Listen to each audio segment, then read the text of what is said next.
국민 여러분, 안녕하셨습니까? 인도 태평양 전략연구원 최수용입니다. 오늘도 저희 공작권 TV 그레이트 게임을 애청해 주셔서 대단히 감사를 드립니다. 저희 방송과 또 우리 애청자 여러분들께서 귀중한 시간을 함께 해 주시고 또 국내, 국외 할 것 없이 세계 도처에서도 저희 방송을 함께 해 주셔서 충심으로 감사의 말씀을 전해 올립니다. 자, 오늘 제가 드릴 얘기는요, 국가 안보에 대해서 간략하게나마 말씀을 전해 드리고자 합니다.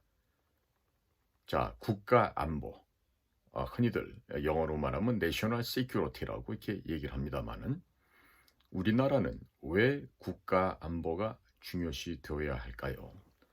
지금 지구상에 한 200여 개의 크고 작은 나라들이 현존하고 있습니다만은, 지금 저희 한반도처럼 극명하게 남과 북으로 나뉘어져서 자유민주주의와 공산주의가 대치하고 있는 이러한 접점은 유일하게 한 곳 한반도밖에 없습니다. 그러면 1945년 우리가 일제로부터 해방되고 난 이후 오늘날 지금 이 순간까지 북쪽을 점유하고 있는 가짜 국가의 이름 국호를 참칭하고 있는 조선민주주의 인민공화국 북한 괴뢰 도당들이야말로 이 지구상에 현존하는 가장 악랄하고 더럽고 잔인한 범죄 집단이자 테러 집단들입니다.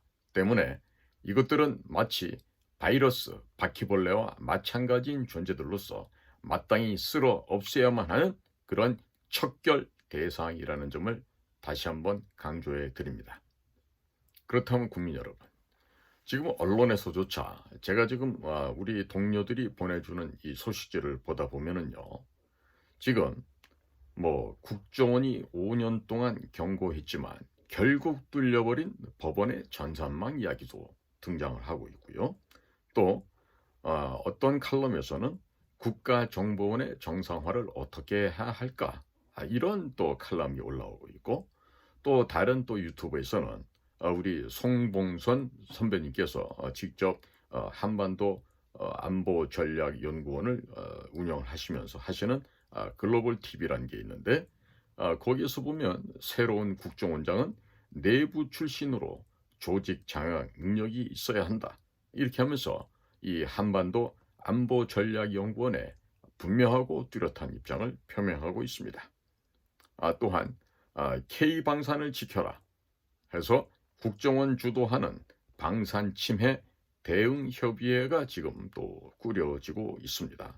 자, 그런데 기술이 유출이 될 경우에는 해외에서는 간첩으로 엄벌을 하는데, 간첩죄 적용을 어떻게 하느니 마느니 갑론을박이 많은 곳이 이 나라 대한민국의 현실이기도 합니다.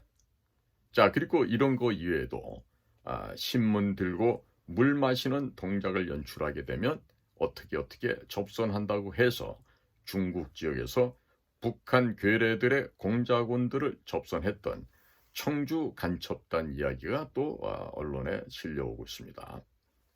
더 한심한 것은 보석으로 풀려난 창원 자주통일 민중전이라 그래서 자통이라 그랬죠. 이 창원 간첩단 4명이 지금 보석으로 풀려나 있습니다. 그리고 검찰이 법원의 결정에 항고했다, 이런 한심하다 못해 정말 참담한 이야기들이 지금 언론에도 나오고 있습니다. 또 한편으로는 한국 운동권에서 부활하고 있는 소련 공산당의 한 주요한 인물이었던 트로츠키, 이런 이야기들이 또 나오기도 하고요. 또 신뢰를 깡그리째 잃어버린 사법부, 이런 사법부가 현재 해킹에 대해서 대처하고 있는 이런 한심한 작태에 대해서 과연 북쪽의 대남 공작기관만 웃고 있을까, 이런 정말 한심하고 비아냥거리는 소식들이 또 올라오고 있습니다. 자, 여기에서 지난번에 김정은이가 러시아로 가서 푸틴을 만나고 왔죠. 그리고 나서 북쪽의 노동자 수백 명이 러시아의 연해주 지역으로 추가 파견되고 있다. 유엔에서 제재를 하고 있음에도 불구하고 어, 북조선과 러시아 간의 밀착이 가속화되고 있다. 뭐 이런 이야기다. 또 한심한 얘기들 중에 어떤 게 있냐면요. 지금 김주애라고 하는 그 김정은의 그 10살 먹은 계집아의 딸이 있는데 이 10살 먹은 소녀애가 지금 샛별 여장군 뭐 온갖 칭호를 받아가면서 지금 기괴한 세습 노름을 하고 있다. 끝은 어딜까? 뭐 이런 얘기를 하는데요. 이게 결국에 컨트롤 타워라고 할 수 있는 국가정보원에서 김정은이 애들은 누가 있다, 몇 명이다, 이름은 뭐다, 나이는 몇 살이고 건강 상태는 어떻고 이런 얘기를 못 해주니까 언론에서 이렇게 추측성, 소설 같은 이야기들이 나오게 되는 것입니다. 또 다른 쪽에서 이야기는요, 우리가 대테러 정보 역량을 키워야 합니다. 이런 또 강조하는 이야기들이 있는 반면에 미국 의회에서 현재 진행되고 있는 아시아판 나토가 과연 만들어질 수 있을까? 여기에 대한 태스크포스 TF 구성 법안이 제출되고 있다. 이런 해외 동향이 또 들어오고 있습니다.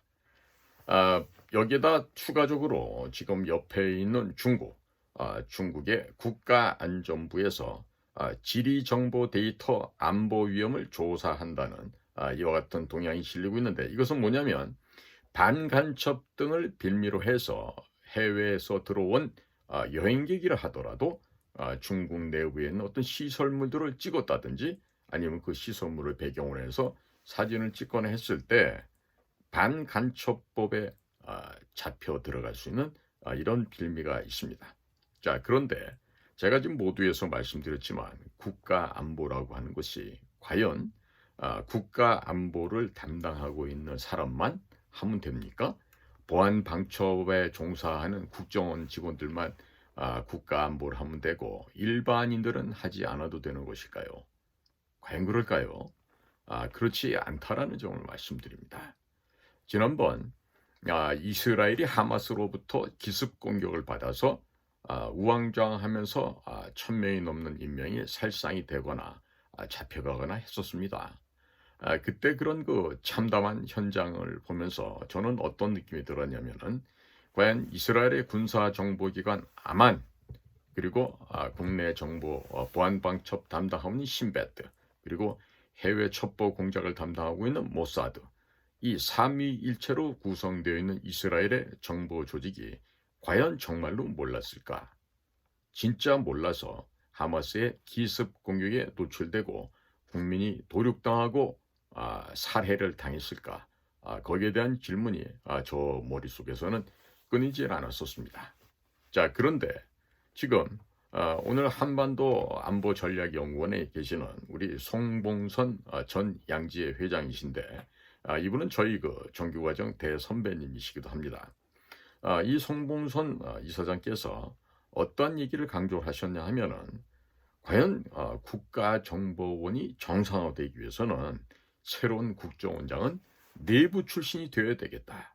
특히나 내부 출신도 단순하게 어떤 뭐 분석 보고서나 쓰고 무슨 보안 방첩하고 뭐 이런 주의 책상머리에서 하고 있는 그런 일을 했던 사람이 아니라 진정으로 우리의 주적인 북한 괴뢰 집단을 정확하게 보고 또 그들을 때려잡을 수 있는 담대함과 용기, 그리고 비밀 공작의 역량을 보유한 사람들이 새로운 국정원장으로 와야 되겠다. 이와 같은 말씀을 또 강조를 하셨습니다. 전폭적으로 공감이 가는 이야기죠. 지금 이번에 보시다시피 외교부에서 김규현 씨가 1년 반 동안 국정원장을 했어요. 겉으로 보면 뭐 전직 국가안보실 1차장, 2차장을 역임을 했고, 뭐 외무고시를 했고, 뭐 서울대학교 치과대학을 뭐 희한합니다만은 서울대 치과대학을 나와서 외무고시를 통과했던 그런 무슨 엘리트다. 그리고 영어를 미국 사람만큼 더 잘한다. 뭐 이런 이야기들이 있었어요. 그런데 결과는 어땠죠? 참담하게 1년 반 동안에 인사 문제 하나 조정하지 못하고 결국에 내부에 차장 나부랭이들하고 또 특보 나부랭이들하고 편을 먹고 서로 언론사에다가 기사를 흘리면서 쌈박질하다가 얼마 전에 목이 잘리는 경질되고 마는 그런 일을 겪었습니다. 그리고 갑자기 지금 또 무슨 뭐 차장까지 갈아서 국내 차장과 해외 차장을 새로운 인물로 앉히게 되었는데요. 과연 그러면 그렇게 간 사람들, 홍씨, 또 한 사람이 황씨, 그런데 이런 분들이 과연 우리나라 국가정보원을 잘 이끌어낼 수 있을지, 사실 우리 성봉선 이사장님 이하 또 그 성봉선보다도 더 선배 되시는 우리 선배 대공작관님들, 그리고 저 같은 후배 공작관들, 우리 모두가 걱정을 하고 있는 것이 바로 그 점입니다. 과연 얼마나 용맹하고 그 다음에 담대한 자가 국가정보조직을 이끌면서 이 나라를 지금 혁신을 시켜야 됩니다.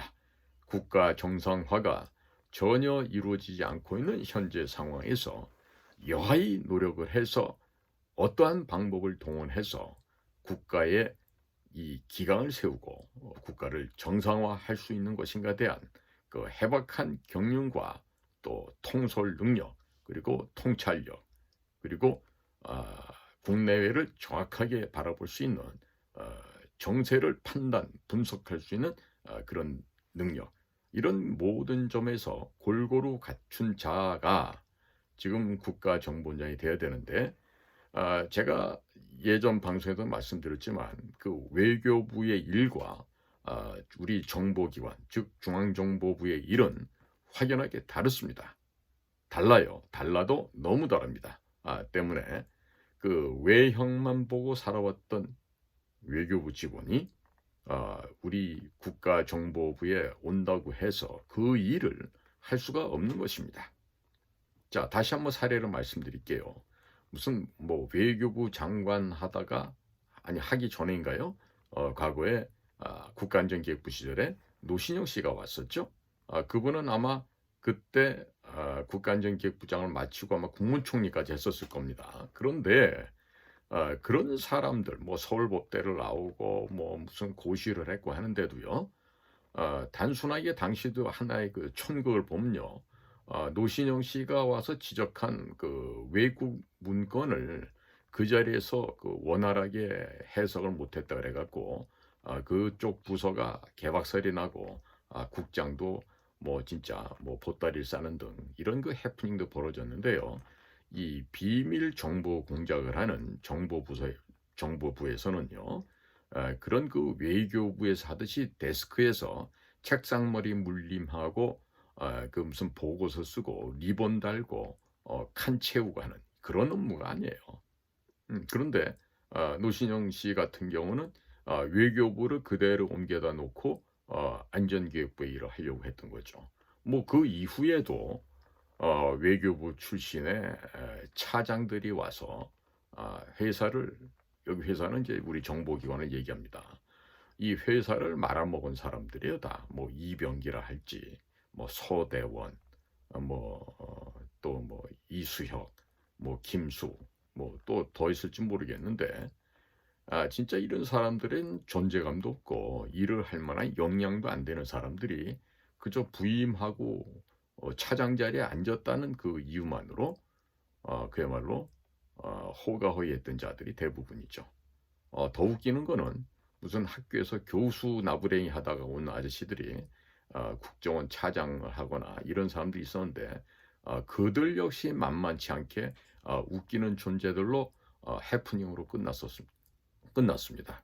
그러니까 이 내부 조직을 장악을 할 수 있고, 그리고 비밀 첩보 공작 업무가 무엇인지를 아는 자만이 이 일을 할 수 있는 것입니다. 그렇기 때문에 지금 물망에 오르고 있는 안보실의 조태용 전 주미대사, 현재 지금 안보실 실장으로 있죠. 존재감이 비록 없습니다만은 그 조태용 씨가 이름이 올라오는 거 보면 그 밑에 있는 또 그 건방진 애가 조태용 실장을 몰아내고 또 이용준 씨를 갖다가 그쪽으로 끌고 와서 또 뒤에서 또 호가호위 하려고 하는 그런 낌새가 지금 보여지고 있습니다. 자, 그렇다면 국가 안보가 단순하게 무슨 군대도 안 갔다 온 애들이 무슨 대학교에서 강단에 서봤다고 혹은 무슨 뭐 국립외교안보연구원이나 뭐 이런 데서 근무해본 경력이 좀 있다 해서 국가의 안보 현안을 갖다가 해결할 수가 없어요. 없다고요. 그런데 그런 그 철없는 애들을 마치 무슨 능력이 있는 것으로 그 오해들을 하시고 그런 사람들을 데려다 놓으면은 뭔가가 될 수 있다라고 생각하는 모양인데요. 전혀 격에 안 맞는 이야기죠. 될 수가 없습니다. 될 수도 없고 그런 그 수준 낮은 그 어린애들과 같은 생각을 이제는 좀 버려야 됩니다. 그래야만 진정하게 국가의 외교 안보 최일선에서 때로는 생명이 오고 가고 할 수 있는 일들도 비일비재하게 발생을 하고 하는데 그런 그 위험천만한 일들 그리고 국가의 국익과 안보 측면에 있어서는 그야말로 목숨을 걸고 돌진해야 되는 그런 일들이 많습니다. 그러니까 그런 일들을 국민들께서 알으시지 못하게 알면 불안할 수 있어요. 걱정하실 수가 있고 그렇기 때문에 국민들께서 노심초사하지 않도록 사전에 발견하고 예방을 해서 국가와 국민의 존엄을 지키고 생명재산을 지키는 것이 바로 국가 정보기관이 할 일이에요. 그런데 이번에도 또 물망에 오르는 봄 조태용 씨 저는 만나본 적도 없고 잘 모릅니다. 다만 이렇게 프로필 올라와 있는 거 보면은 무슨 경기고등학교 또 서울대학교 외무고시 또 돌아가신 고 이범석 외교부 장관의 사위 그다음에 뭐 영어를 잘하고 그 뭐냐면 그 공부 잘하던 학생들이 가는 학교가 과거에는 서울의 경기고등학교 전국적으로 가장 유명했죠. 그러니까 그 경기고등학교 나와가지고 그 서울대를 못 가는 거는 그 학교 동창들 얘기 들어보면 병신 소리를 들었어요. 그 당시에는. 왜? 예를 들어서 뭐 70년대 학번들 뭐 76학번까지가 이제 시험 봤던 경기고등학교가 될 텐데 그 시절에 76년도까지 경기를 나왔는데 서울대를 못 갔다. 그럼 뭐 그거는 경기에서 지진하였다는 얘기죠. 그리고 그 수많은 전국의 인재들이 몰려와서 공부하는 과정에서 본인이 얼마나 부족한지를 깨닫지 못하고 고등학교 과정에서 교만했다는 얘기로도 될 수 있습니다. 제가 왜 이런 얘기 드리냐면 그 시험 보던 시절에 경기고등학교 가서 서울대로 오고 또 서울대 법대로 또 물리대로 뭐 법대 상대로 공대로 왔던 그 예전의 선배들 얘기를 들어보면요. 본인들이 중학교 시절엔 전교에서 1, 2등을 했는데 경기고등학교 오니까 전교 속자가 350등, 400등 막 이렇게 나오더래요. 그래서 정말 내가 정말 운물한 개구리였구나. 나는 공부를 잘하거나 이런 것도 뛰어난 것도 아무것도 없고 그저 미천한 하나의 미물에 지나지 않는구나. 이런 것을 그 16, 17살 때 깨달았다는 겁니다. 그렇기 때문에 더욱더 힘을 다해서 학업에 매진했고 그 결과 서울대학교를 갈 수 있었다 그럽니다. 그러니까 뭐 처음부터 공부 잘하는 애들만 있어서 뭐 다 그렇게 해서 잘 나가는 게 아니고요. 내가 얼마나 비소한지, 내가 얼마나 무기력한지, 내가 얼마나 보잘것없는지를 그 16살 때, 17살 때 그러한 객관적인 사실을 인지하고 보다 더 절차탁마를 하고 최선을 다한 결과 본고사가 있던 시절에 서울대학교를 입학할 수 있었다. 이런 이야기를 경기고등학교 나와서 서울대로 온 선배들로부터 제가 이야기를 들은 적이 있습니다. 자, 이렇듯이 당시에 보면은요 경기를 나왔는데 서울대학교를 못 갔다 그러면 그건 굉장히 경기고등학교 내에서는 지진하였다는 얘기예요. 자, 여기서 무슨 서울대를 갔다 못 갔다 이것 때문에 지진하다 아니다 이런 얘기를 하는 게 아니라 중요한 얘기는 뭐냐면 그렇게 착실하게 학교에서 모범생으로 잘 자라서 시험 보는 테크닉이 정말 전국 최고 수준에 올라서 잘 찍고 잘 풀고 잘 독해하고 해서 가는 학교가 바로 서울대학교인데, 자, 그것은 제도 규범 체제 내에서 순응하고 말 잘 듣고 고분고분한 학생들을 만드는 방법에 지나지 않습니다. 하지만 제가 근무를 했던 국가정보기관, 이 정보부는요, 그것도 기본으로 해야 되겠지만 강인한 체력과 정신력, 그리고 현장에서 일이 예상 밖의 일이 발생하더라도 몸을 던져서 막거나 아니면 그 현장을 극복해낼 수 있는 현장 능력이 있는 자들만이 우리 국가정보기관의 요원이 될 수 있는 거예요. 물론 과거 중앙정보부 시절부터 육군 사관학교 출신들이 과도하게 많이 오면서 상당히 조직 내의 퀄리티, 역량과 질을 저하시킨 점도 있었지만 그래도 그나마 굴러왔던 것은 상당 부분 일반 대학 출신의 현명하고 용맹스러운 요원들이 많이 공채 과정을 통해서 입부를 했기 때문에 가능했던 일입니다. 그러나 지금 최근에 문재인 5년 동안에 무슨 정보기관 안에 인턴십을 발의를 해서 인턴 제도를 운영하면서 특정 정당이나 특정 기관의 조카, 자녀들을 대거 입장을 시키고 그 자들을 인턴 제도를 통해서 정규과정과 섞어서 들어와서 지금 현재 국가정보 내에서 그런 함량 미달의 자들이 마치 그 음서제를 활용해서 들어온 것처럼 이렇게 암약하고 있는 조직이 되어버렸습니다. 물론 뭐 어학 실력이라든지 다른 체력이라든지 이런 것들이 유사한 수준에 될 수도 있겠습니다만은 형편없는 애들이 지금 국가정보원 내에 직원으로 지금 기생하고 있다, 이런 말씀을 드릴 수가 있는 것입니다. 때문에 앞으로 이 언론에서도 다 많은 이야기들 하고 있는데요. 굳이 뭐 긴 얘기할 거 없죠. 업무를 아는 자가 이 일을 해야만 합니다.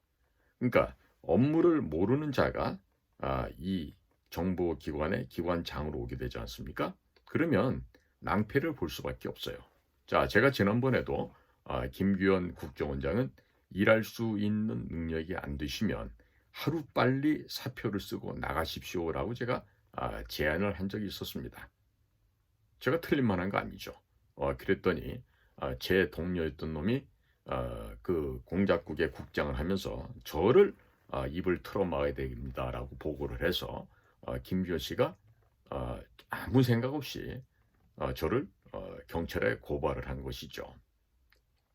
고발해놓고 아마 나중에 제가 대검찰청에다가 맞고소를 하는 바람에 굉장히 당황했던 걸로 제가 전해 듣고 있어요. 그럼 뭐합니까? 저런 식으로 비참하게 경질당하고 국정원장 사무실에 있는 돈을 얼마나 슈킹해가지고 빼돌렸는지 모르겠지만 좌우지간에 맘 놓고 쓸 수 있던 그 영수증 없이 쓸 수 있는 돈을 생각하면 그 자리가 많이 아쉽겠죠. 그래서 아쉽다고 얘기했을 것 같은 생각이 많이 드는데요. 그렇더라도 아무 한 일 없이 자화자찬하는 이임사를 했다라고 제가 그런 것을 전해 듣고 또 언론을 갖다가 확인했을 때 정말 경악을 금치 못했습니다. 저는 어떻게 저렇게 인간이 뻔뻔할 수 있을까? 그리고 하나님을 믿는다는 몰몬 교도가 정말로 웃기는구나, 이런 생각을 하게 됐어요. 자, 그런데 국민 여러분, 이번에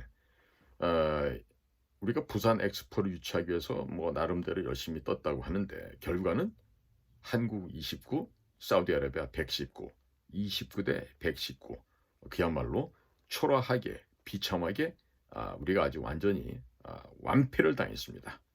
자, 그런데 사우디아라비아는 어떻게 해서 이렇게나 압도적인 표 차이로 이길 수가 있었겠습니까? 그러니까 이건 만약에 우리 언론에서 혹은 대통령실에서 호도했던 것처럼 무슨 49대 51 뭐 이 정도 차이였다라면요, 막판에 뒤집을 수도 있었겠죠. 그런데 무슨 예비비까지 쏟아부으면서 578억 원인가 하는 돈을 쏟아부었답니다. 그러면 578억 원이 전부 다 부산 엑스포 유치하는 데 쓰여졌을까요? 저는 절대로 그렇지 않다고 생각합니다. 여기서도 민관 총력전을 한다 그러면서 광고 대행, 홍보 회사 이런 데서 아마 불로소득을 엄청나게 벌어들였을 것으로 생각이 돼요. 그리고 그런데 나온 뭐 광고 모델들, 뭐 그것을 또 광고 모델을 뒤에서 운영하고 있는 뭐 대행, 스폰서 회사들 이런 데가 아마 떼돈을 벌었겠죠. 자, 이렇게까지 장밋빛 전망을 내세웠다가 개망신을 당한 우리나라, 특히 대통령실. 자, 일이 잘못되고 나니까 거기 무슨 장성민이라는 친구가 그 기획단을 만들어서 운영을 했던 모양인데 그 사무실도 지금 쫓겨났다고 그러죠. 뭐 쫓겨난 게 아니라 이제 다 그 끝난 것으로 생각이 되는데요. 자, 그러는 과정에서 지금 엑스포 최종 결과가 나오기도 전에 1차장, 2차장이 모두 경질이 되고 원장도 경질되는 이런 일이 생겼습니다. 그러니까 엑스포를 유치하기 위한 표결 동향이 어떻게 되는지 각각의 주재국에 파견되어 있는 우리 국정원 요원들이 주재국 내에서 정말 열심히 활동을 해서 표를 거둬들일 수 있게 해야 되고 모든 역량을 총 집중해야 되는데 자, 본사에서는 국정원장과 차장 간의 알력 싸움하고 또 특보들은 한 단계 더 올라가서 자리 차지하려고 언론 플레이하고 이런 식으로 국가와 국민은 전혀 관심도 없고 오직 자신들의 이 자리만을 염두에 뒀던 국정원의 차장, 특보 이런 자들이 지금 또 다시 남아가지고 다시 차장까지 올라가는 이런 그 끔찍한 이런 비참한 참극들이 지금 또 벌어지고 이어지고 있습니다. 자, 그러니까 부산 엑스포의 표결이 되기 직전에 대통령실이 국정원장과 1차장, 2차장을 전격 경질을 했어요. 수뇌부 3명을 동시에 날려버린 거죠. 자, 그러니까 해외 최일선 현장에서 엑스포 유치 총력전을 뒷받침해야 할 정보 조직에 손발을 묶어버리고 아예 그냥 묶은 정도가 아니라 도끼로 손발을 다 잘라버렸습니다. 아무것도 할 수 없게 됐죠. 자, 국민 여러분. 이 정책이라는 것과 이 정보라는 것은요. 어찌 들으면 비슷하게 들리실지 모르지만요. 전혀 다른 성질입니다. 만약에 주재국 내에 표심을 얻기 위해서 어떤 외교 활동을 전개하는 것을 정책의 영역이라고 한다면요. 상대방 국가의 동향, 그리고 투표 성향, 그리고 거기에 대표로 나올 사람이 누군지 이런 것들의 구체적인 이면의 세계, 내부적인 동향을 파악해서 수집하는 것은 바로 정보 공작의 세계입니다. 이게 바로 우리 정보관들, 국정원에서 파견 나가 있는 우리 요원들이 해야 할 일이죠. 자, 그렇기 때문에 이렇게 경계가 모호하다라고 할 수가 있지만 하지만 제가 볼 때는 경계는 모호하지 않고 분명합니다. 분명합니다. 왜? 해외 파견 나가 있는 국정원 요원들은요. 전천후로 모든 영역을 뛰어대기 때문에 때로는 외교관으로, 때로는 마약 수집상으로, 때로는 인신매매범으로 곳곳에서 카말레온처럼 자기의 신분과 외장을 수시로 변색할 수 있어야 됩니다. 그러나 외교부 직원들은 오직 할 수 있는 게 외교부 영역밖에 없습니다. 자, 그렇기 때문에 외교부는 어떠한 외형적으로 보여지는 정책에 무게를 두는 반면 정보기관은 그 내부적인 첩보, 그 확인된 정보, 그 정보에 중점을 두고 있는 그와 같은 조직인 것이죠.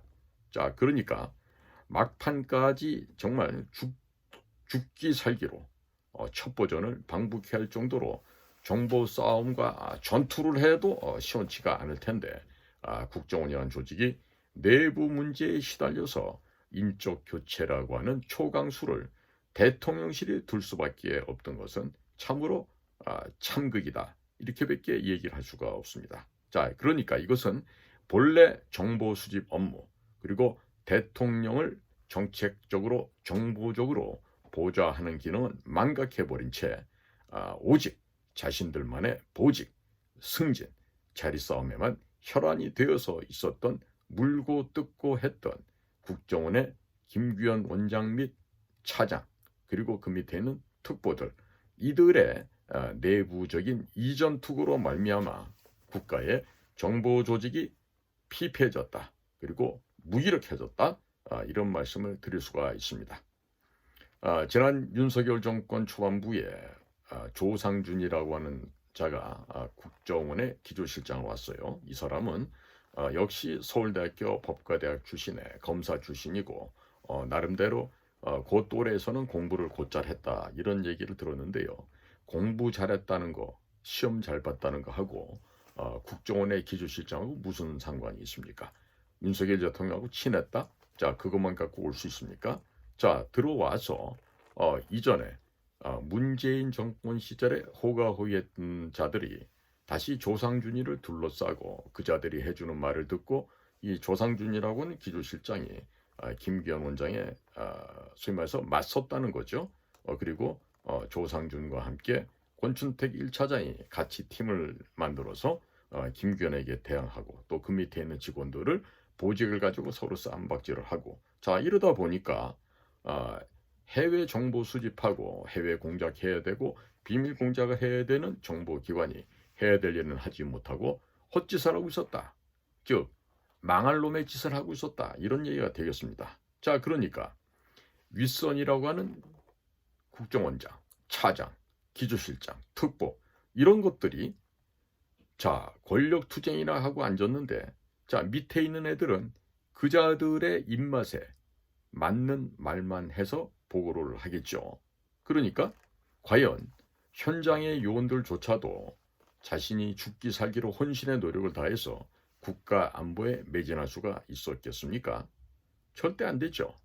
절대 안 됩니다. 자, 그런데 더 한심한 것은 국정원을 사이에 두고 대통령실 안에 있는 국가안보실입니다. 그 안보실은 지금 누가 실권을 잡고 호가호위하고 있다는 것은 다 아실 거예요.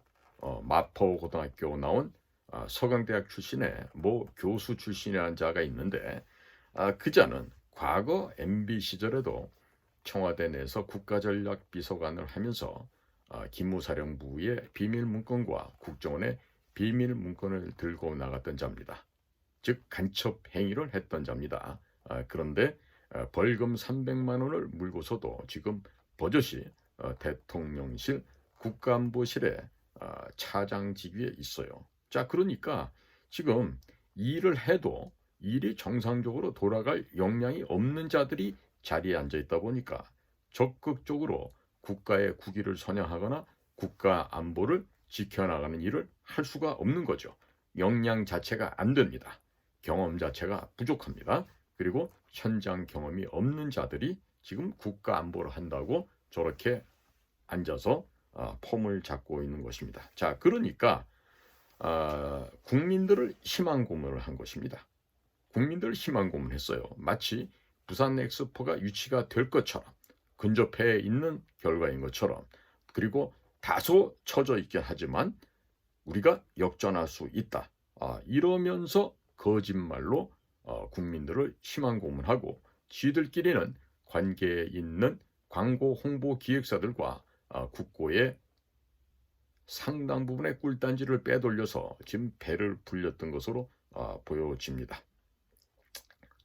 과거 이 국가정보 업무는요, 1961년 6월 10일 중앙정보부가 창설된 이래 그리고 11.6 이후에 전두환 대통령 시절에 국가안전기획부로 이름을 바꿨다가 다시 18년 만에 김대중 씨가 어부지리로 대통령이 되는 바람에 이종찬이란 자가 국가안전기획부의 이름을 국가정보원, 달리 말하면 국립정신병원으로 바꿔주는 이런 오역의 역사를 이루어 왔었습니다. 그러니까 그런 동안에 상당 부분에 저와 저희 선배님들이 이루어놓은 우리 비밀 공작 사업 영역에서는 찬란한 그 결과를 만들어냈었지만 불행하게도 정권의 빌붙어서 정권의 개가 돼서 움직였던 일부 인사들의 오만불손하고 어리석은 판단 때문에 조직이 망가져 왔던 것도 사실입니다. 즉 정권의 개가 되어서 정권의 눈치만 보고 어떻게 하면 진급을 해서 연명할 수 있을까 하는 이런 더럽고 썩어빠진 생각을 가진 자들이 국정원 내에 있었다는 얘기죠. 결국 그러한 썩어빠진 문화가 만연하는 사이에 조직은 분할되고 그리고 끼리끼리 문화를 형성하게 되면서 우리는 기조실 문화, 우리는 감찰실, 우리는 감사관실, 우리는 국내 무슨 파트 이렇게 하면서 갈갈이 내부적으로 균열이 돼서 해야 될 업무를 하지 못했다는 뜻이 되겠습니다. 결국 이렇게 조직 자체가 본연의 임무인 정보와 공작에 집중하는 것이 아니라 정치권에 줄을 대고 정치화되어 가다 보니까 결국에 종말에 맞은 것은 정보 실패가 되고 말았습니다. 이런 사이에 파벌 또한 극성하게 되고 그 파벌 싸움도 점차적으로 망해가고 있습니다. 현재도 진행 중이라고 할 수가 있겠습니다. 자, 이러는 사이에 김기현 씨가 국가정보원장으로서 했던 것은 전문가를 육성하는 그러한 전문가의 영역을 전문가의 공간을 마련했던 것이 아니라 자기와 친한 사람, 자기의 말을 잘 듣고 순종하는 사람 이런 것만을 놓고 판단의 기준으로 삼았던 것이 아닌가 합니다. 일예로 낸시 펠로시 미국 하원 의장이 우리나라를 방문하기 직전에 대만과 싱가포르를 방문했었죠. 자, 그때도 낸시 펠로시가 언제 올 건가, 누구랑 올 것인가 이렇게 하면서 우왕좌왕했다고 하는데 그럴 수밖에 없죠. 대만에 지금 파견 나가 있는 애들 수준이 그게 안 됩니다. 될 수가 없어요. 중국말도 안 되는 애들이 대만 가서 일을 하다 보면 그 대만 사람들하고 의사소통이 되겠습니까? 자, 그러니까 이것은요, 제가 보기에는 필연적인 결과라고 봅니다. 자, 일할 수 있는 역량이 안 되는 아이들을 해외 파견을 보내고 걔네들로부터 무슨 얘기를 들을 수가 있겠습니까? 일예로 외대 중국어과를 나온 친구가 하나 있었는데 걔는 대만에 나가가지고 헛짓거리만 하다가 들어온 놈이 하나 있어요. 그런데 그런 애들이 지금 벌써 2급까지 승진을 해서 단장으로 있다고 하니까 이 조직이 썩어가고 있다는 얘기죠. 그렇죠. 네? 그런데 윤석열 정부가 출범한 이후에도 이렇게 깜도 안 되고 능력도 안 되는 애들이 지금 줄만 잘 잡고 또 문재인 정권 시절에 박지원이나 노은채 혹은 서훈 이런 그 간첩보다도 못한 자들에게 고개를 조아리고 아첨을 하면 진급을 했던 것입니다. 그런데 자, 그런 것들을 무자비하게 쓸어 버렸어야 되죠. 그랬는데 결국에 아무것도 하지 못했습니다. 그렇기 때문에 오늘날과 같은 이런 참담한 일들이 지금 연일 계속 벌어지고 있는 것입니다. 최근에 있었던 아시아 태평양 경제협력체 APEC이라고 있죠. 그 APEC 정상회의가 미국의 샌프란시스코에서 열렸습니다. 중국 측에서는 시작부터 미리부터 한중 간의 정상회담은 일체 고려하지 않았다고 합니다. 그런데 국가정보원은 이런 동향조차도 뒤늦게 파악하고 허둥지둥했다는 것이죠. 자, 그러니까 대통령실은 뭣도 모르고 국내 언론을 상대로 해서 막판까지 한중 정상회담을 조율하고 있다는 이러한 희망 고문을 국민들에게 가할 수가 있었던 것이죠. 결국 모르면 무식하면 용감해진다고 지금 현재 대통령실이 하는 짓들이 그러하다고 할 수 있겠습니다. 자, 그러니까 이렇게 내부적으로 기강이 문란해지고 무너져 내렸습니다. 그리고 정치권에 줄대서 개개인들의 승진과 보직놀이를 해왔었습니다. 당연히 국가의 정보력, 국가의 공작 역량은 약화될 수밖에 없는 이런 참담한 결과가 되겠습니다.